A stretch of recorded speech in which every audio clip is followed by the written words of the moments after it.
Oke, selamat siang semua. Sebelum kita mulai dengan pembelajaran kita berdoa, dan doa silakan untuk memimpin kita dalam doa. Para guru dan teman-teman, marilah kita bersatu dalam doa dalam nama Bapa dan Putra dan Roh Kudus. Amin. Terima kasih ya Tuhan atas berkat perlindungan-Mu yang Kau berikan kepada kami dari pagi hingga siang ini. Sekarang ya Tuhan, kami akan melakukan aktivitas proses belajar. Semoga aktivitas ini berjalan dengan lancar sesuai dengan kehendak-Mu. Dengan pengandaran Kristus Tuhan kami. Amin. Dalam nama Bapa dan Putra dan Roh Kudus. Amin. Amin. Ya, silakan dulu.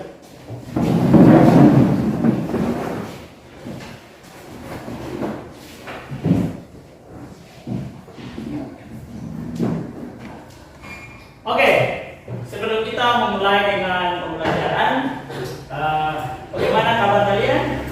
Baik. Ya, sudah makan cukup ya? Sudah. Jadi sebelum kita mulai, sudah harus kita menjaga kondisi agar kita mengikuti pembelajaran dengan baik ya. Oke. Saya akan mengambil absensi dan kalian menjawab sesuai dengan nama yang dibacakan ya. Adrianus Meterai? Siap, Pak Guru. Oke. Agustinus Maki? Hadir, Pak Guru. Agustinus Rufa? Hadir Guru. Andreas Tebuayana? Hadir Guru. Francis Hadir, Matupul? Pak Guru. Franciscus Kobaon? Hadir, Pak Guru. Gregorius Yebarmasi? Hadir, Pak Guru. Enricus Milamele? Hadir, Pak Guru. Noldi Yampurnase? Hadir Guru. Pascalis Kawanmili? Hadir, Pak Guru. Paulus Sonderbun? Hadir, Pak Guru. Samuel Leclerc? Hadir, Pak Guru. Simon Sakwil? Hadir, Pak Guru. Yohanes Suwarubun? Hadir, Pak Guru. Yosef Benami? Hadir, Pak Guru. Oke, baik. Semua hadir ya? Hadir, Pak Guru. Bagus.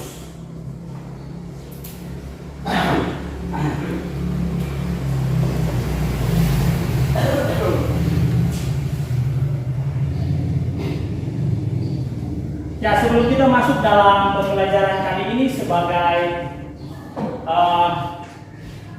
brainstorming atau menghangatkan lagi ingatan kita tentang pembelajaran sebelumnya tentang gereja sebagai umat Allah. Masih ingat pembelajaran kita minggu lalu gereja sebagai umat Allah? Masih. Itu garis besarnya seperti apa? Gereja sebagai umat Allah. Simon, gereja sebagai umat Allah itu kira-kira berbicara tentang apa?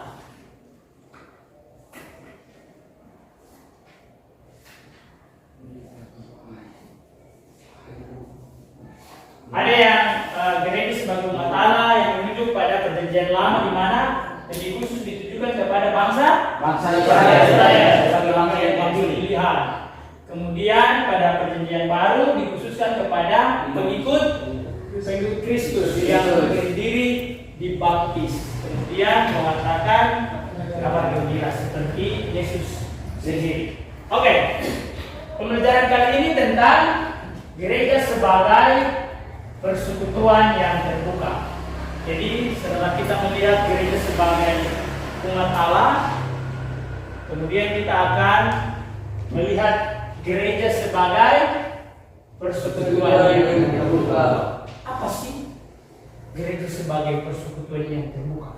Kira-kira menurut Anda itu bagaimana gereja sebagai persekutuan yang terbuka? Ada yang bisa memberikan satu dua buah pemikiran gereja sebagai persekutuan yang terbuka, bukan tertutup tapi terbuka. Ya, Henry. Gereja sebagai persekutuan yang terbuka seperti gereja adalah tempat yang dimana umat datang untuk berdoa dan melakukan hal-hal seperti meditasi, berefleksi di situ. Oke, baik. Tepuk tangan dulu untuk selanjutnya ada lagi ini lebih pada persekutuan yang terbuka. Selain pergi ibadah, oke, memang gereja kita pakai sebagai tempat untuk beribadah, bukan untuk gosip-gosip ya, tapi sebagai tempat beribadah. Tapi lebih pada persekutuan yang terbuka. Sebelum kita masuk melihat lebih lanjut apa sebenarnya itu gereja sebagai persekutuan yang terbuka. Ada lagi?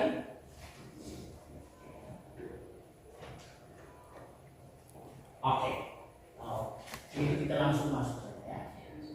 Ya, tujuan pembelajaran dari topik kali ini adalah memahami makna gereja sebagai persekutuan umat Allah. Ya, bisa baca ya?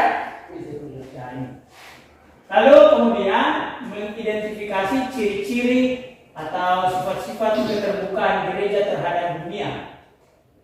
Lalu yang berikut memberikan contoh konkret sikap keterbukaan dalam hidup bergereja dan bermasyarakat, dan menunjukkan sikap toleransi, dialog, dan kerjasama antar umat beragama. Jadi tujuan dari pembelajaran kita itu paham benar gereja sebagai persekutuan Allah, identifikasi keterbukaan gereja, memberikan contoh konkret, dan menunjukkan sikap toleransi. Jadi terbuka. Jadi gereja sebelum Konsili Vatikan kedua itu menutup diri terhadap dunia, tetapi setelah Konsili Vatikan kedua yang dicetuskan oleh Paus Yohanes Paus III, gereja mulai membuka diri. Ya, istilahnya dulu jendela yang tertutup dibuka agar semua hal yang tidak baik keluar dan udara yang baru masuk untuk memperbaharui gereja ya, seperti itu. Ya, kompetensi dasarnya adalah kita menganalisis makna gereja sebagai persekutuan umat Allah yang terbuka terhadap dunia, lalu menunjukkan sikap sebagai anggota gereja yang terbuka terhadap sesama. Indikatornya adalah kita menjelaskan pengertian gereja sebagai persekutuan yang terbuka, menyebutkan ciri-ciri keterbukaan gereja, contoh, dan terakhir kita melakukan refleksi tentang peran diri dalam gereja. Kita sebagai anggota gereja itu buat apa? Apakah kita lahir sebagai orang Katolik, habis itu bertumbuh dewasa dan kemudian pergi cuma begitu saja, tidak buat apa?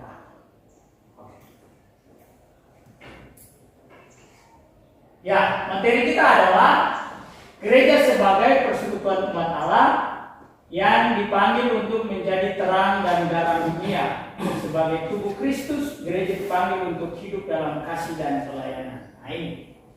Jadi gereja itu datang ke dunia bukan cuma jalan-jalan ya, bukan cuma tamasya. Jadi Yesus datang dari surga ke dunia mendirikan gereja bukan cuma jalan-jalan, tapi ada misi. Misinya adalah menjadi terang dan garam dunia. Dalam Matius 5 ayat 13 sampai 14. Ya, terang. Kalau terang kita bisa lihat apa. Kalau kita gelap tidak bisa lihat. Begitu juga dengan garam. Ya, kalau masakan tanpa garam ya tawar.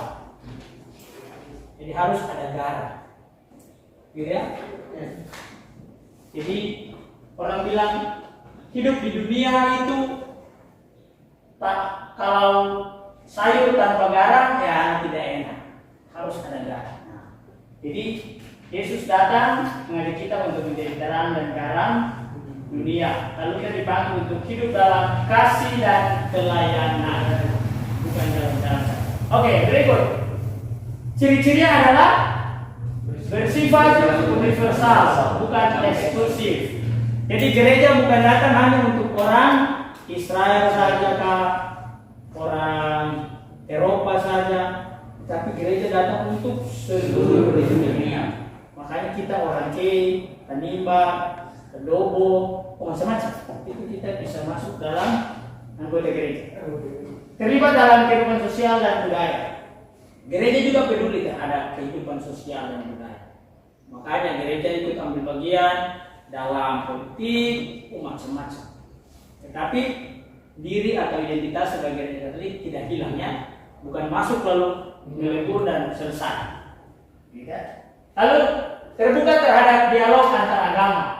Ingat, dialog bukan berdebat. Beda ya antara dialog dengan berdebat. Kalau berdebat berarti tidak ada ya menang. Oh, masing-masing pertahankan harga uang ya. Wih, kami yang benar. Oh, tidak, kami yang benar. Itu berdebat. Tapi kalau berdialog itu kita saling mendengarkan. Oh iya, oke. Hal yang baik dari mereka kita ambil, lalu mereka ambil hal yang baik dari kita untuk sama-sama membangun dunia yang lebih baik. Lalu menyuarakan keadilan dan perdamaian. Peduli terhadap kaum miskin dan terpinggirkan. Nah ini. Jadi ada satu semboyan gereja itu punya satu kepedulian terhadap orang miskin yang lebih dikenal dengan istilah option for the poor. Berarti keberpihakan terhadap orang miskin dan terpinggirkan. Lalu contoh atau bukti konkret dari sikap keterbukaan adalah menghargai perbedaan iman dan budaya. Kita berdialog, kita saling menghargai iman dan budaya orang lain. Kita menghargai iman orang Islam, menghargai iman orang agama lain. Lalu budaya mereka juga, kita ini semua terkumpul dalam berbagai macam budaya. Ada yang budaya Kei, budaya Tanimbar, budaya Dobo, dan budaya macam-macam. Lalu kita berpartisipasi dalam kegiatan lintas agama. Kita ikut, ambil bagian, sehingga bagus. Menerima orang lain tanpa diskriminasi. Ya, ada yang hitam, putih, belang-belang, berwarna ninja, tidak apa-apa. Tapi ya, kita sama-sama manusia. Lalu mengusahakan perdamaian dan rekonsiliasi. Ini penting. Ya, kita hidup dalam situasi yang damai dan tenang itu lebih penting daripada dalam situasi perang. Ya, saya punya pengalaman dulu hidup dalam situasi perang, jadi tidak enak, makan susah, jalan-jalan setengah mati. Jadi, oke. Jadi ya kalian sudah paham apa itu gereja sebagai persekutuan yang terbuka, ciri-cirinya dan contoh dari keterbukaan gereja terhadap dunia. Oke? Setelah ini kita akan masuk dalam kelompok. Untuk itu Bapak Guru meminta kalian menghitung 1 sampai 3 supaya masuk dalam 3 kelompok. Mulai dari Yanto. Oke, silakan. 1, 2, 3, 1, 2, 3, 1,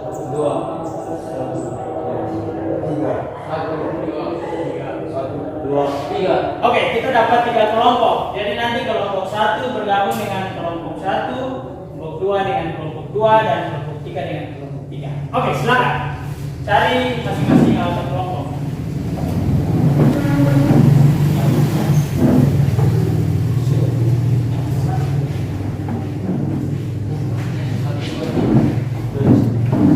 Ya, terserah mau duduk di mana saja, terserah.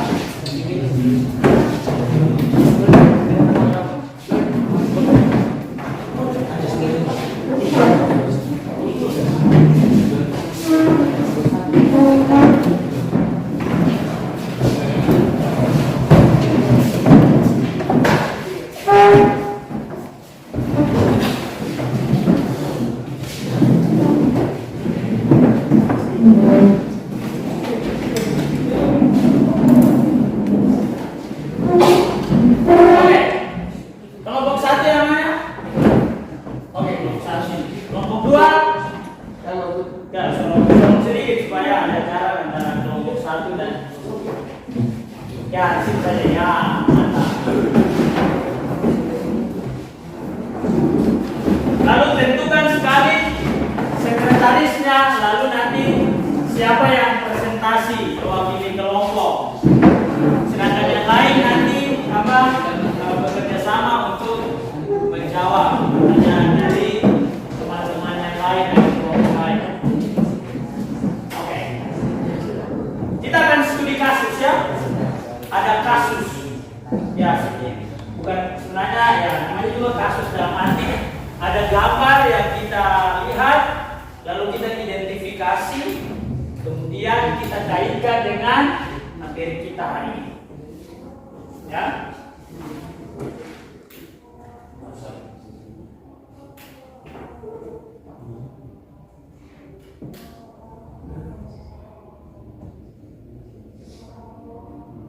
Oke. Jadi kelompok 1 punya gambar yang ini. Gambarnya itu Paus Fransiskus menyambut pemimpin agama Islam. Kan tadi kita sudah dengar keterbukaan gereja ya, yang mengusahakan dialog dan lain-lain. Nah, dalam kaitan dengan itu, mari kita lihat gambar ini, lalu kita mulai menjelaskan tentang gambar itu.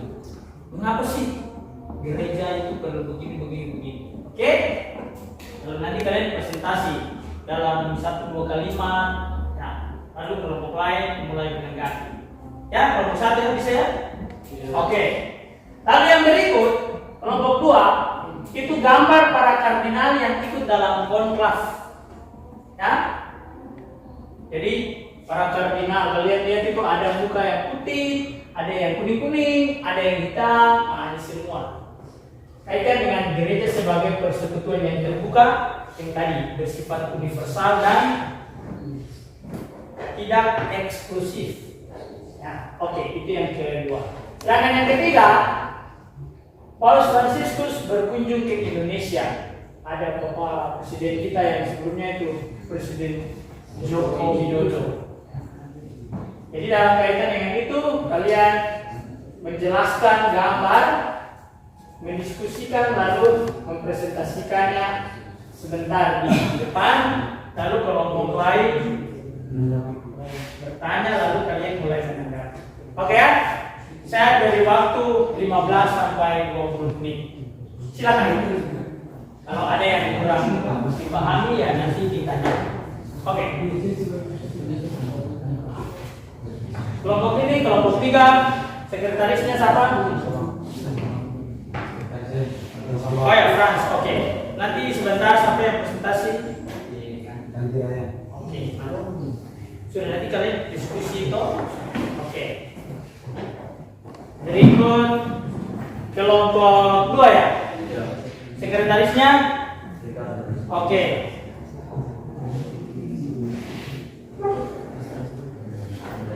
Ya. Oke. Lalu yang nanti presentasi Francis. Oke, nanti teman lain bantu. Oke. Sedangkan kelompok 1 sekretarisnya mana? Oh, tulis. Jadi kan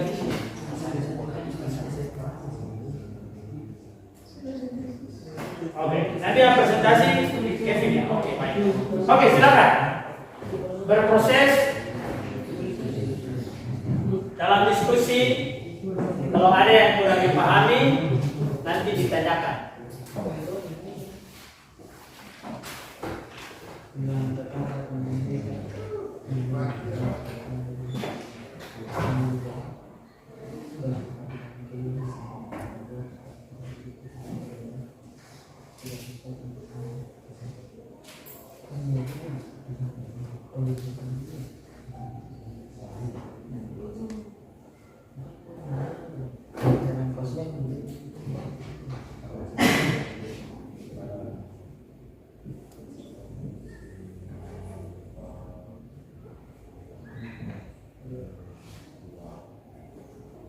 Jadi kelompok 1 tentang Paus menyambut pemimpin agama Islam. Lalu yang kedua tentang para kardinal yang ikut dalam konklav. Sedangkan kelompok 3 Paus Fransiskus mengunjungi Indonesia.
Sudah?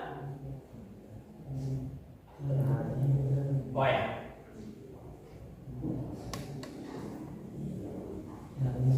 Begini sudah? Nah, ya.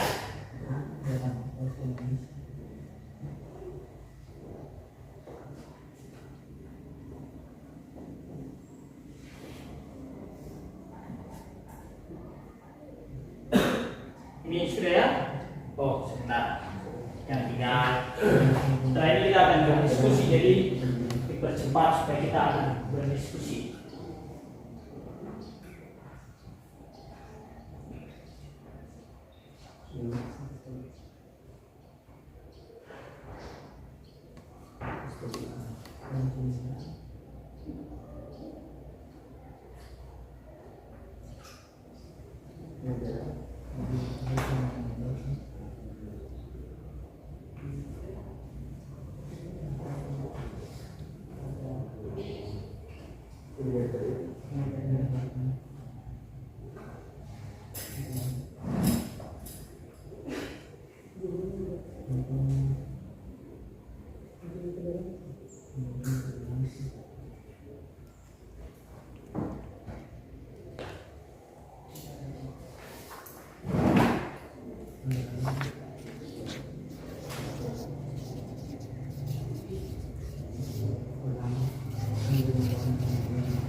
Oke, kelompok 1 sudah siap? Sudah ya? Oke. Kelompok 2 sedikit lagi. Kelompok 3 sudah? Oh, sudah mau selesai sedikit ya? 5 menit lagi sebelum kita diskusi ya.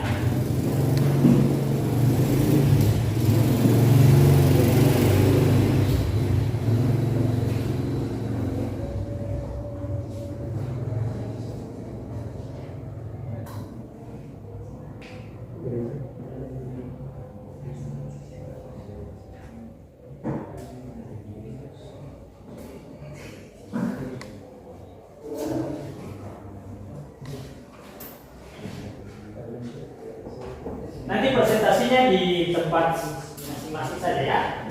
Yang mau presentasi berdiri lalu mempresentasikan, sedangkan yang lain nanti kalau ada pertanyaan yang masuk bantu untuk dijawab.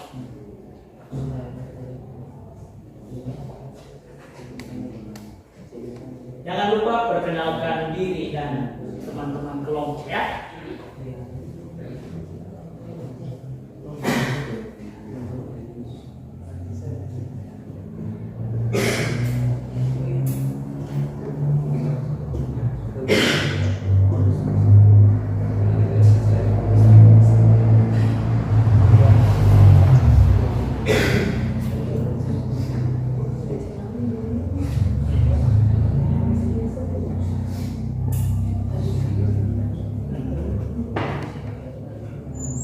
Sudah kelompok 2? Oke. Oh, sudah. Kelompok 3? Sudah ya? Oke, kita sudah bisa mulai diskusinya ya. Oke. Sekarang kita masuk ke kelompok 1 tentang Paus Fransiskus menyambut pemimpin agama Islam. Jadi berdiri menghadap ke teman-teman kelompok lain yang presentasi. Yang lain juga ambil kursi balik, lalu menghadap ke teman-teman yang lain, lalu presentasi ya. Oke, silakan. Kelompok 1. Ya, atensi. Ya, balik supaya teman-teman bisa lihat. Oke. Silakan kelompok 1 mempresentasikan hasil diskusinya tentang gambar nomor 1. Tapi sebelumnya perkenalkan diri dulu. Ingat ya. Oke, silakan sekretaris atau yang mau presentasi silakan. Perkenalkan diri dulu, nama kelompok, baru. Terima kasih atas waktu dan kesempatan yang diberikan kepada kami kelompok pertama. Pertama-tama kami akan memperkenalkan diri. Saya atas nama Agustinus Kevin Maki dan teman saya Astaris Mariam Dapawandi. Dan saya Simi Ted. Dan saya Simon Saklek. Dan saya Agustinus Renpan. Pada kesempatan kali ini kami akan membahas tentang Paus Fransiskus menyambut pemimpin agama Islam, yang artinya di mana Paus menerima dan menyambut pemimpin agama Islam, dan ini merupakan salah satu contoh tindakan gereja yang terbuka, yang menghargai perbedaan agama dan budaya yang lain. Berarti juga gereja sebagai persekutuan terbuka bukan lagi menutup diri seperti sebelum Konsili Vatikan II, bahwa gereja menutup diri dan tidak menganggap pendapat dari luar, bahkan menganggap bahwa agama-agama yang dari luar gereja Katolik bukan bagian lagi dari gereja Katolik, tapi gereja Katolik menganggap bahwa hanya ada gereja Katolik yang ada di dunia. Dan setelah Konsili Vatikan II, maka menyatakan bahwa gereja mulai membuka diri bagi semua pendapat dan perbedaan dari luar, seperti yang terdapat bahwa Paus Fransiskus menyambut pemimpin agama Islam. Itu saja hasil presentasi kami. Sekian. Oke, kita tepuk tangan ke kelompok 1. Oke, ada pertanyaan dari kelompok 2 dan 3, disilahkan.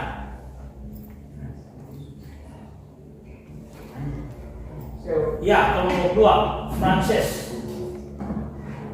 Terima kasih atas kesempatan yang diberikan kepada saya. Saya akan menanyakan satu pertanyaan. Apa tujuannya Paus menemui pemimpin agama Islam? Ya, apa tujuan Paus menyambut atau bertemu dengan pemimpin agama Islam? Tujuannya apa sih? Baik, saya akan menjawab.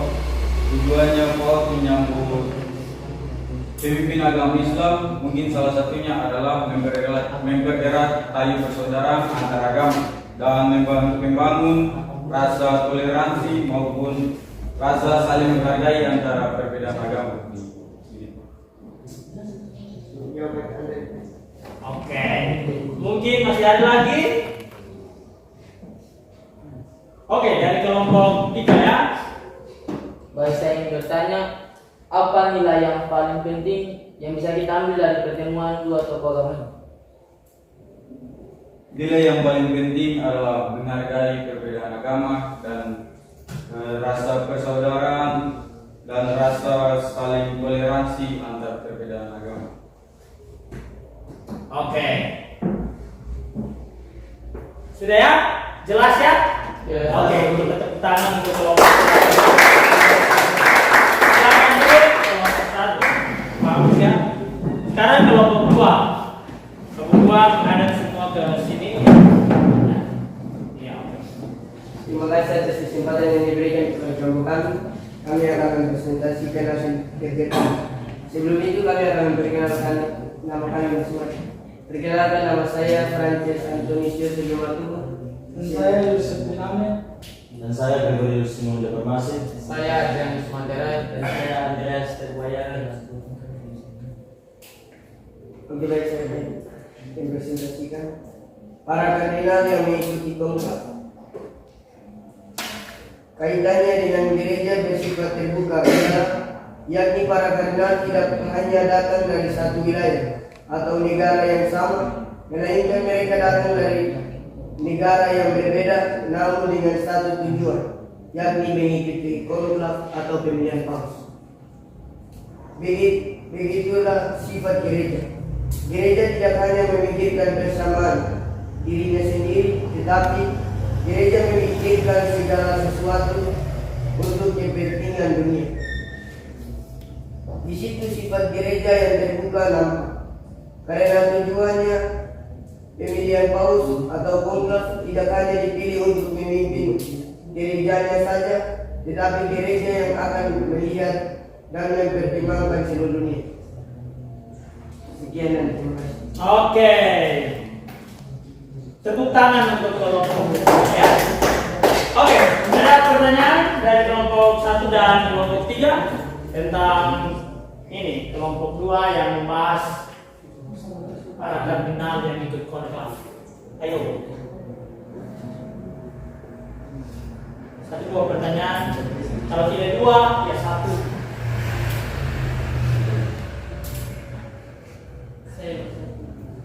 Ya, ini dulu ya, Hendrik dulu, baru nanti dari kelompok 1.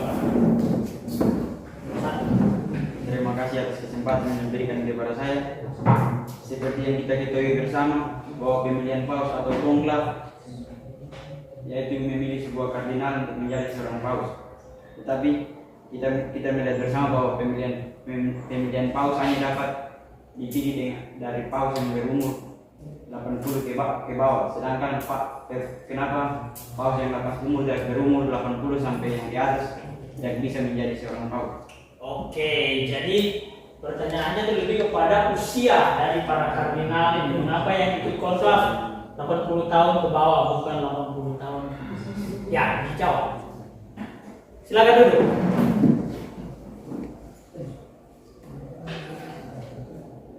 Ya.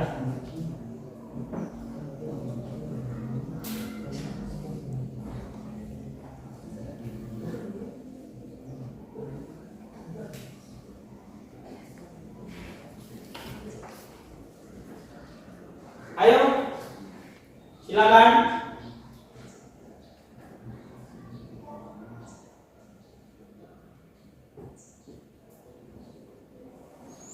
Mengapa tidak 80 ke atas sampai 90 atau mungkin 100, tapi 80 ke bawah? Apa pertimbangan dari gereja sampai menetapkan usia para kardinal 80 ke bawah? Tentu pasti ada pertimbangan. Silakan. Saya akan menjawab. Hal itu dikarenakan agar waktu kepemimpinan seorang paus itu bertahan lama dan dapat melihat gereja dengan jangka waktu yang lama. Oke, jadi menurut kelompok, mengapa gereja menentukan usia agar kepemimpinan paus itu lama? Kalau kepemimpinan paus dari umur 80 ke atas, ya kondisi mereka sudah tua, pasti sakit-sakitan dan lain sebagainya. Oke ya, bagus. Kita tepuk tangan untuk kelompok. Dari kelompok 1 silakan. Saya ingin bertanya, apa tujuan dari konklaf dan apa maksudnya? Ya, maksudnya tujuan dari konklaf. Baik, saya akan menjawab. Tujuan dari konklaf yakni atau biasa disebut dengan pemilihan paus. Tujuan konklaf yakni memilih paus baru agar menggantikan paus yang telah meninggal. Oke. Sudah ya? Pas? Dimengerti? Oke. Bagus, tepuk tangan ya. Oke. Kelompok 2, terima kasih. Silakan duduk. Sekarang kelompok 3 diberikan waktu untuk presentasi. Mereka punya gambar itu paus berkunjung ke Indonesia, lalu ada bertemu dengan pemimpin kita, Presiden Joko Widodo. Terima kasih atas kesempatan yang telah diberikan kepada kami kelompok 3, kami akan mempresentasikan hasil diskusi kami terkait dengan keterbukaan gereja secara universal. Baik, sebelumnya saya akan memperkenalkan kelompok kami. Saya atas nama Nolnya dari Informasi Dan saya atas nama Henrikus Milamire. Dan saya Franciscus Kubawan. dan saya Romi Samberubul. Dan saya Yohanes Warubul. Kami akan mempresentasikan hasil diskusi kami berkaitan dengan gereja secara universal dan Konsili Vatikan kedua yang membuka diri gereja untuk menerima segala usulan baik dari luar dan membuang yang tidak baik dari dalam. Saudara Kanti akan menjelaskan terkait materi. Baik, pada Konsili Vatikan kedua berbicara tentang keterbukaan gereja terhadap dunia. Dalam hal ini, kunjungan Bapak Paus ke Indonesia sebagai salah satu bentuk dari keterbukaan gereja terhadap dunia.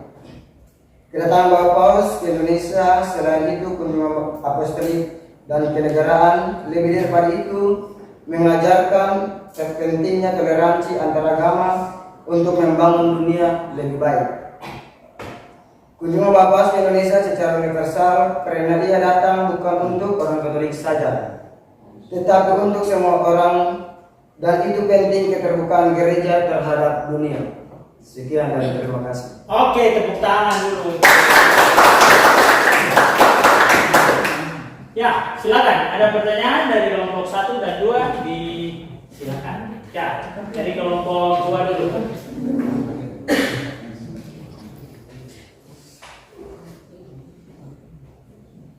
Ya. Silakan. Baik, saya akan bertanya. Pertanyaannya itu apa yang memotivasikan Paus Fransiskus untuk berkunjung ke Indonesia? Ya, apa motivasi Paus Fransiskus berkunjung ke Indonesia?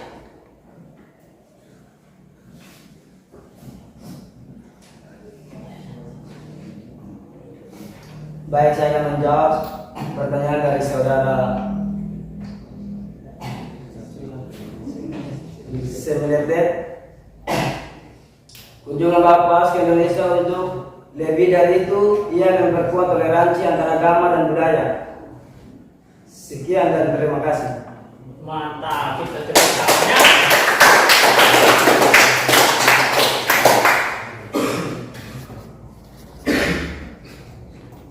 Oke, oh ya, dari kelompok 1 ya. Silakan.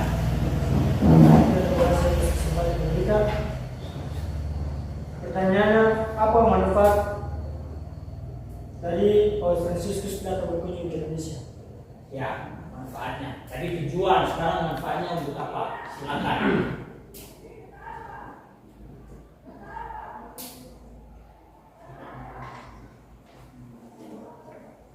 Oke, baik, saya akan menjawab manfaat kunjungan Bapak Paus ke Indonesia. Lebih daripada sekedar kunjungan apostolik dan kenegaraan, Bapak Paus datang ke Indonesia dengan membawa manfaat besar bagi setiap warga Indonesia yang berbeda-beda agama. Karena di situ kedatangan Bapak Paus ke Indonesia, selain untuk bertemu dengan Bapak Presiden, dia juga mengajarkan tentang sikap toleransi, di mana dia bertemu dengan berbagai macam pemimpin agama yang ada di Indonesia. Dan hal tersebut yang menjadi manfaat sehingga orang-orang atau warga-warga Indonesia dapat meneladani apa yang dibuat oleh Bapak Paus Fransiskus. Sekian. Oke, terima kasih. Ya, disilahkan itu. Jadi kita telah berdiskusi menyangkut sifat atau arti dari gereja sebagai persekutuan yang terbuka, dan kita sudah tahu bagaimana bertindak sesuai dengan persekutuan gereja yang terbuka. Oleh karena itu, kita akan menyimpulkan atau kita berefleksi tentang manfaat pembelajaran yang telah kita dapatkan sekarang. Silakan, waktu 5 menit atau 2-5 menit untuk menulis refleksi tentang pembelajaran kita hari ini. Silakan. Masing-masing tulis di buku lalu nanti disampaikan, dikumpulkan kepada Bapak Guru sebagai bahan pembelajaran. Oke, silakan. Refleksi tentang pelajaran kita hari ini.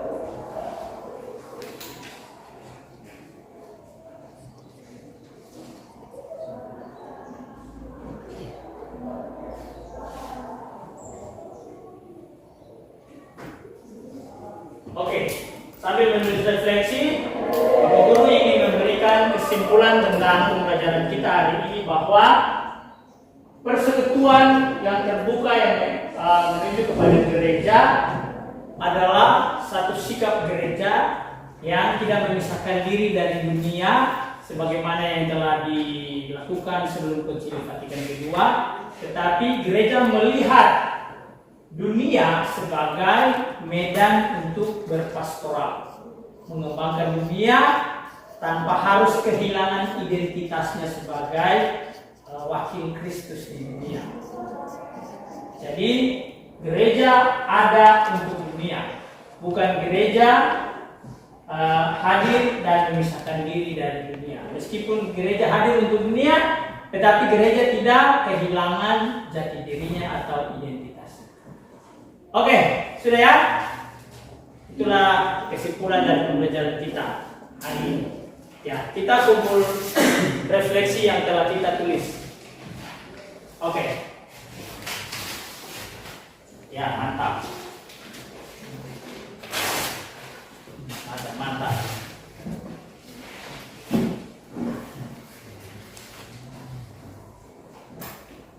Oke. Ya.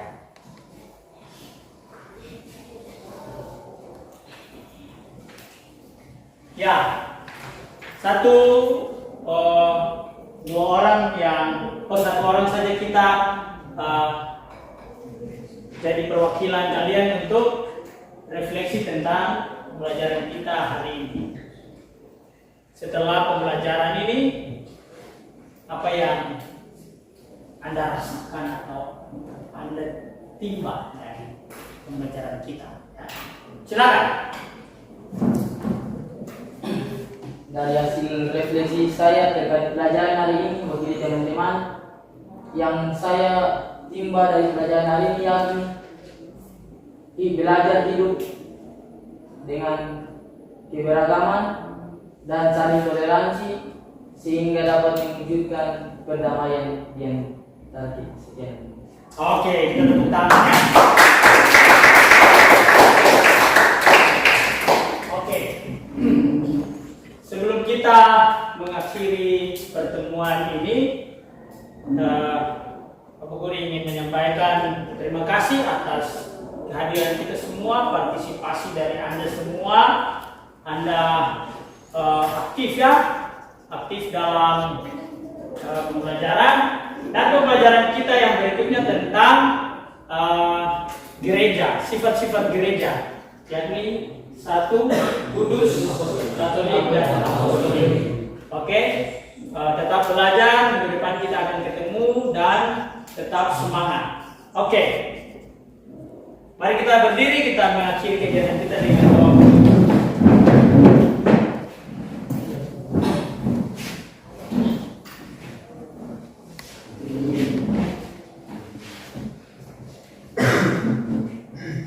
Bapak Guru dan teman-teman sekalian, mari kita bersatu dalam doa. Dalam nama Bapa dan Putra dan Roh Kudus. Amin. Allah sumber cinta kasih, terima kasih untuk hari ini karena kami telah belajar bersama Bapak Guru.